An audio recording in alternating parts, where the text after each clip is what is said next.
अगर प्लेन में लाइटनिंग गिर जाए तो क्या होगा? अगर प्लेन का इंजन ही अचानक से बंद हो जाए तो क्या होगा? और ऑक्सीजन मास्क सिर्फ 15 मिनट के लिए ही क्यों देते हैं? एरोप्लेन में इतना हिडन इंजीनियरिंग है कि उसको अगर हम लोग समझ जाएंगे तो एरोप्लेन को हम लोग कम्प्लीटली डिफरेंट तरीके से देखेंगे। हेलो फ्रेंड्स, मेरा नाम है आर्यन। आप देख रहे हैं क्वांटम जंक। यहाँ आपको टेक्नोलॉजी से रिलेटेड इजी एक्सप्लेनेशन वीडियो देखने के लिए मिलता है। प्लेन उड़ रहा है और अचानक से उसका इंजन में कुछ खराबी आ जाए और वो तुरंत बंद हो जाए तो क्या होगा? प्लेन एक स्पीड में है, वो उड़ रहा है। अब यहाँ पास इंजन का वर्क क्या था? इंजन बेसिकली कर ये रहा था कि जो इंजन है वो प्लेन को आगे ढकेलने की कोशिश कर रहा था। जितना ज़्यादा फोर्स इंजन प्रोड्यूस करेगा उतना तेज़ी से वो आगे बढ़ेगा। लेकिन अचानक से इंजन अगर बंद हो जाए तो वो आगे नहीं ढकेलेगा। लेकिन क्या होता है, जैसे कि हम लोग एक पेपर प्लेन का एग्जांपल लिए थे। पेपर प्लेन को एक बार हम लोग उड़ा के छोड़ देते हैं तो वो अपने आप थोड़ा दूर जाके फिर गिरता है। तो यहाँ होता ये है कि इंजन का काम हम लोग करते हैं जब उसको उड़ाते हैं। उड़ाने के टाइम में जो पावर हम लोग उसको देते हैं तो वो पावर इंजन है। वो इंजन उसको पुश कर रहा है, जितना पावरफुल हम लोग कर सकते हैं उतना दूर वो जाएगा। लेकिन जब हम लोग छोड़ देते हैं तो उसको मान लो कि इंजन बंद हो गया। उस टाइम जब वो उड़ता है तो उड़ने टाइम वो कर क्या रहा है, उसका बॉडी ऐसे डिज़ाइन किया गया है जिसके कारण वो थोड़ा देर ग्लाइड कर सकता है। वो ग्लाइडिंग पावर रखता है। तो जो बड़ा प्लेन रहता है वो बहुत दूर तक ग्लाइड कर सकता है, जैसे 100 किलोमीटर तक ग्लाइड कर सकता है। जिससे होता ये है, जैसे इंजन अचानक बंद हो गया है तो प्लेन तुरंत नीचे नहीं गिरेगा, प्लेन ग्लाइड करते रहेगा। और उस टाइम पायलट ये रिसर्च करेंगे कि आसपास कौन सा एयरपोर्ट है और नियरेस्ट एयरपोर्ट में ग्लाइड करते हुए पायलट उसको लैंड करवा देंगे। बेसिकली यहाँ पास इंजन जब बंद होता है तो वो पुश करना बंद कर देता है, जिससे वो तुरंत ज़्यादा पावर में और तेज़ उड़ सकता था वो बंद हो जाता है। लेकिन जितना थ्रस्ट वो जनरेट किया था, जितना स्पीड में प्लेन जा रहा था, उतना स्पीड कम होते होते धीरे धीरे कम होता है, लेकिन वो उड़ते रहता है। पेपर प्लेन को जब हम लोग उड़ाते हैं तो उसका इंजन का पावर शुरू दे दिए थे, लेकिन वो कितना दूर जाएगा वो उसका बॉडी डिसाइड कर रहा है, कितना अच्छे से हम लोग उस प्लेन को बनाए हैं। ऐसे ही एक्चुअल एरोप्लेन अगर इंजन बंद भी हो जाता है तो ग्लाइड करते हुए नियरेस्ट एयरपोर्ट में लैंड कर सकता है। आप सोचेंगे कि एरोप्लेन का विंडो इतना छोटा क्यों होता है? तो होता ये है कि जब प्लेन एक हाइट में पहुंच जाता है तो प्लेन के अंदर का प्रेशर बहुत ज़्यादा रहता है, लेकिन प्लेन के बाहर का जो प्रेशर है वो बहुत ज़्यादा कम हो जाता है।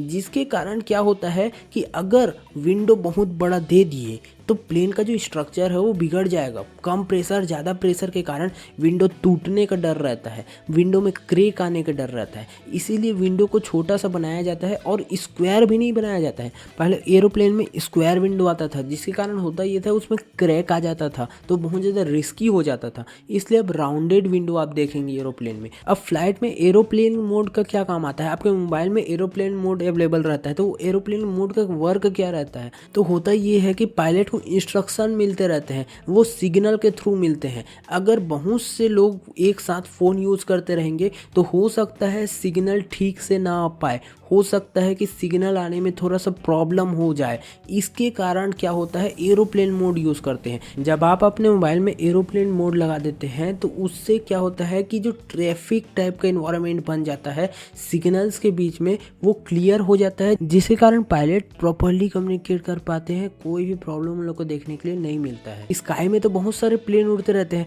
तो प्लेन टकराते क्यों नहीं है? जैसे रोड में प्रॉपरली ट्रैफिक पुलिस होते हैं, ट्रैफिक लाइट्स होते हैं, ट्रैफिक रूल्स होते हैं जिसको हम लोग फॉलो करते हैं, प्रॉपरली हम लोग अपना कार या फिर बाइक जो भी व्हीकल है उसको चला पाते हैं। ठीक वैसे ही एरोप्लेन के लिए भी रूल बनाए गए हैं। एयर ट्रैफिक कंट्रोल हर एक प्लेन को ट्रैक करते रहता है, कौन सा प्लेन कहाँ है, कहाँ पहुंचा है, हर एक चीज का इंफॉर्मेशन एयर ट्रैफिक कंट्रोल के पास रहता है। हर एक प्लेन का रूट फिक्स रहता है, कौन सा प्लेन एग्जैक्टली कौन से रास्ते से जाएगा वो पूरा फिक्स रहता है। और उसके साथ साथ प्लेन में TCA सिस्टम लगे रहता है, जिसके कारण आसपास में कौन सा प्लेन है उसका भी इंफॉर्मेशन उन लोगों के पास रहता है। तो जब हम लोग देखते हैं कि स्काई में प्लेन उड़ रहा है तो पूरी कंट्रोल्ड वे में उड़ रहा है। अगर प्लेन उड़ रहा है और अचानक मौसम खराब हो जाए और प्लेन के ऊपर लाइटनिंग गिर जाए तो क्या होगा। तो प्लेन को ऐसा डिज़ाइन किया जाता है कि लाइटनिंग से प्लेन को कोई प्रॉब्लम ना हो। प्लेन का जो बॉडी होता है वो मेटलिक बॉडी रहता है। वो मेटलिक बॉडी में जब लाइटनिंग गिरता है तो लाइटनिंग को आउटर सरफेस से ही फ्लो करवा देता है, आउटर सरफेस से ही हटा देता है। अंदर पैसेंजर सेफ रहते हैं। और यहाँ पर फैराडे केज इफेक्ट यूज़ करते हैं, जिससे मेटलिक बॉडी आउटर सरफेस से ही लाइटनिंग को हटा देते हैं, अंदर तक लाइटनिंग नहीं पहुंच पाता। और इंटरेस्टिंग बात यह है कि प्लेन हर साल एक लाइटनिंग को जरूर हैंडल करता है।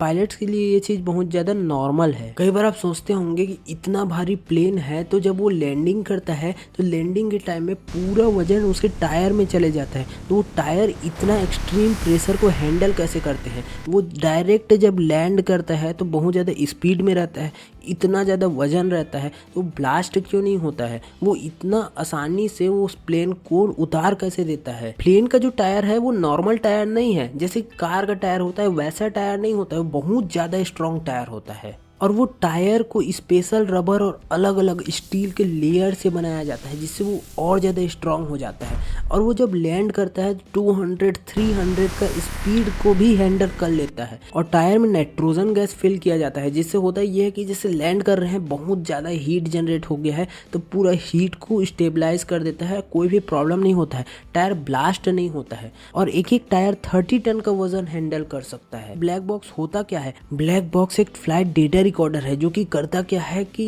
कॉकपिट का जो वॉइस रहता है उसको प्रॉपर्ली रिकॉर्ड करता है। अगर क्रैश हुआ तो इंपॉर्टेंट डाटा रिकॉर्ड हो जाता है। उसके लिए ब्लैक बॉक्स का कलर ऑरेंज क्यों होता है। ब्लैक बॉक्स का कलर ऑरेंज इसलिए होता है कि ऑरेंज कलर बहुत दूर से दिखाई देता है। अगर प्लेन क्रैश हुआ, क्रैश होने के बाद सर्च टीम जब सर्च करने के लिए आते हैं तो उन लोग को दूर से दिखाई दे कि ये ब्लैक बॉक्स है और तुरंत उन लोग को पता चल जाए कि क्या डेटा रिकॉर्ड हुआ है, कुछ इन्फॉर्मेशन है और कुछ इंपॉर्टेंट डेटा है, तो वो तुरंत उन लोग को पता चल जाए। इसलिए ब्लैक बॉक्स का कलर ऑरेंज होता है ताकि दूर से विजिबल हो। अब फ्लाइट में जो ऑक्सीजन मास्क रहता है उसमें सिर्फ 15 मिनट के लिए ऑक्सीजन क्यों रहता है। तो प्लेन में सिर्फ 15 मिनट का ऑक्सीजन इसलिए रहता है क्योंकि पायलट को पता रहता है कि 15 मिनट में वो सेफ हाइट में ला सकते हैं। होता यह है कि इमरजेंसी में प्लेन को जल्दी नीचे लाते हैं और उन लोग को पता रहता है कि 15 मिनट के अंदर उन लोग सेफ हाइट में पहुंच जाएंगे। जैसे कि अगर प्लेन 30,000 फीट में है और सेफ हाइट 10,000 है तो पायलट को पता है कि 15 मिनट में वो 30 से 10,000 में आ जाएंगे। जो ऑक्सीजन मास्क होता है वो ऑक्सीजन सिलेंडर से कनेक्टेड नहीं रहता है। ऑक्सीजन मास्क में जो ऑक्सीजन आता है उसके लिए केमिकल से ऑक्सीजन जनरेट किया जाता है, जिससे वेट भी सेव कर लेते हैं और इमरजेंसी में भी काम आ जाता है। जब प्लेन बहुत ज्यादा हाइट में फ्लाई करता है तो वहाँ टेम्परेचर बहुत ज्यादा कम रहता है, तो वहाँ प्लेन के अंदर का फ्यूल फ्रीज क्यों नहीं होता है।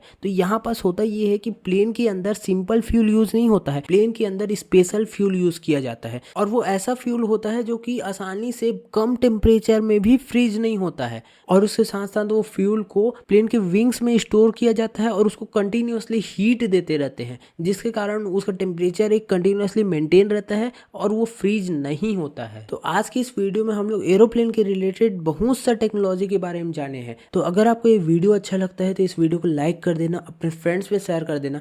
और मैं ऐसे ही technology related easy explanation content आपके लिए लाते रहता हूँ, तो इस चैनल को सब्सक्राइब कर देना। कोई भी डाउट होता है तो कमेंट में बता सकते हैं।